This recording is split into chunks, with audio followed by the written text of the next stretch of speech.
And there they are on draft day, live from Green Bay. Site of it all. Ryan Clark, Mina Kimes. Morning, guys. How we doing?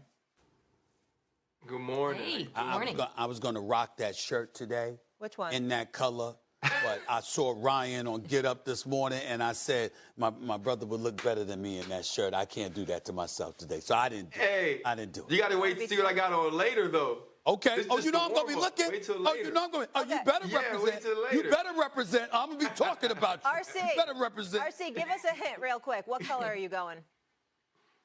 Oh, I'm going blue. I'm going blue. I got a navy vest, and then I got the checkerboard up top. She asked you what color, bro. She didn't ask you to give her all the information. It's called a tease in this business. Tease. You got to tease, Mr. Pivot. You got to pivot to the tease. Oh, my gosh. Hi, Mina. All right, let's go, guys. ESPN's Field Yates released his final mock draft heading into tonight's draft. Ooh. Yates has Shedeur Sanders falling again, and the Browns making the trade back into the first round to take Sanders with the 29th pick of the draft. Okay. What? Come on, Mina. Help me out here. He's 29 now, Mina. He's 29th now, Mina. Come on, girl. Come on. Steve, you know, we talked about this in L.A. in the commercial break. I want him to go to the Pittsburgh Steelers at 21, which weeks ago would have been perceived as an incredible fall, and now we're talking about 29. But I see that as being a great fit for both sides. From Sanders' perspective, you know, typically when quarterbacks are drafted in the first round, they end up in lackluster situations. That's not the case here. It'd actually be a great situation for him. We saw Pittsburgh is a playoff team, obviously. They are the closest to being the, quote, quarterback away team. You know, some issues on the offensive line, but I think they're trending in the right direction, particularly on the interior. Trade for DK Metcalf after Ward, who's my quarterback one. He's accurate, he's tough, throws the ball over the middle of the field, throws with anticipation. So I view that marriage as making a lot of sense, certainly a lot more sense than anything else I imagine Pittsburgh would do at that point. RC? Yeah, and what's wild about it, Stephen A., like, I get what you're saying, too, right? It's like he's the 29th pick. Now, right, he's a guy that when the evaluation process started in January, we were speaking, okay, who's going to go first at the quarterback position? Will it be Cam Ward or Shedeur Sanders? And very quickly, that separation seemed to be made, but it felt like Shedeur Sanders was number 2, and he was a first-round draft pick, and that's exactly what it was going to stay throughout this process. And that's changed. And when you hear whether it's Adam Schefter, whether it's Field Yates, Mel Kiper, Peter Schrager now who works with us, when they start to put out these mock drafts close to the draft day, it's because of what they're hearing on the phone, not because of what they believe on the tape. So somewhere in this process, teams have thought differently of Shedeur Sanders than many of us did at the end of the season. But what we have to get out of our mind is that first mock draft or that first conversation we have, that's just all conjecture. That's all us trying to be prophets and say this is exactly what we see happening in 3 months.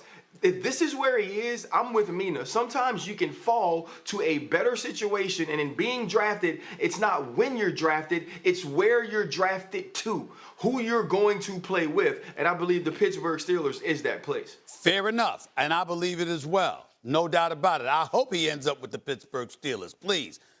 But that doesn't negate what's transpiring. So when we see the skepticism that has been thrown in the direction of Shedeur Sanders, right?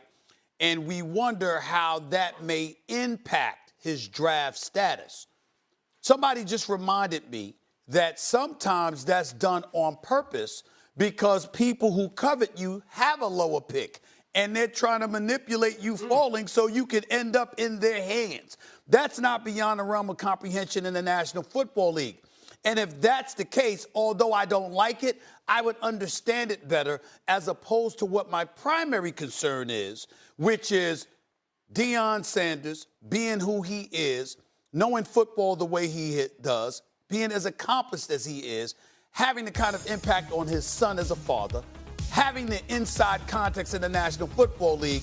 Somebody might be looking at that situation and saying, we don't want to deal with that prospect. And that negatively affects Shedeur Sanders. I would find that incredibly unfortunate and unfair to that kid and the primetime Deion Sanders, but I ain't ruling out that as a possibility either, y'all. All right, Mina, I want to ask you this. So Adam Schefter reported earlier this morning that the Broncos have fielded calls in recent days from teams interested in potentially moving up to their 20th pick, and that's right before the Steelers at 21. What do you make of that? You know, I find that a little puzzling. We've been talking about which teams might trade back up into the first round to take one of these quarterbacks, and the Giants and the Browns, teams picking at the top of the draft, are the ones that have come to mind. Outside of them, though, and Ryan, there's no one else really that makes sense to me. And both those two teams, I do think it's a possibility that they looked at the top of the draft and they said, there are two generational players potentially in this draft, in Hunter and Carter. We have to take them, but we also need quarterbacks. Let's see if we can move back up. But outside of those, again, speaking of the Browns and the Giants, Ryan, can't really think of another team. I know the Saints are one that are being discussed, but I just don't see that happening. How about you? Yeah, I think you're exactly right. I mean, you look at, I think it's those three teams, right? If you're the New Orleans Saints and you like one of these quarterbacks, whether it's Shedeur or Jackson Dart, but you don't like them at number 9, maybe you do fight up to get to 20 because you don't know if the Steelers would select Shedeur or Jackson Dart if he's your favorite. And obviously the two teams in Cleveland and New York as well. Molly, if it's okay, I want to go back to something Stephen A. said about the Deion Sanders effect, though. Please. Here is what I do believe that, though. See, like Eli Manning, right? We knew that Archie Manning would interfere in some way because the Manning family said that Eli wasn't going to the West Coast and play. They didn't have to infer. They didn't have to project. They didn't have to say to themselves, okay, will the Manning family be involved in Eli's process in any way? They didn't have to do that because they showed you. They told you. They manipulated. They maneuvered to make sure Eli Manning was in New York.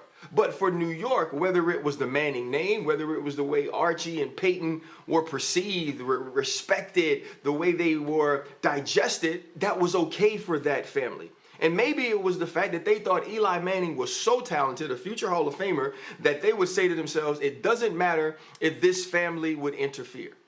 Or there's an actual issue with Deion Sanders, and I think at some point as well, Mina, Molly, Stephen A., we are going to have to accept also Shedeur may not be that physically gifted to people. Right. I'm not saying he can't play the position. I'm not saying he can't do all of these things that makes playing the quarterback position at a high level extremely possible. But when you watch him, they may not feel, hey, even if Deion interferes, it's okay because he's Patrick Mahomes. And I think that can be a part of what we're hearing throughout this process as well. I want to be very clear to you and Mina. Under no circumstances am I challenging anything the both of you are saying. That goes for Dio and Swagger as well. Not challenging that. What I'm saying is what we saw over the last several weeks wasn't what you just highlighted. It was attitude, arrogance, entitlement. That's what we were hearing. I'm like, what's up with that?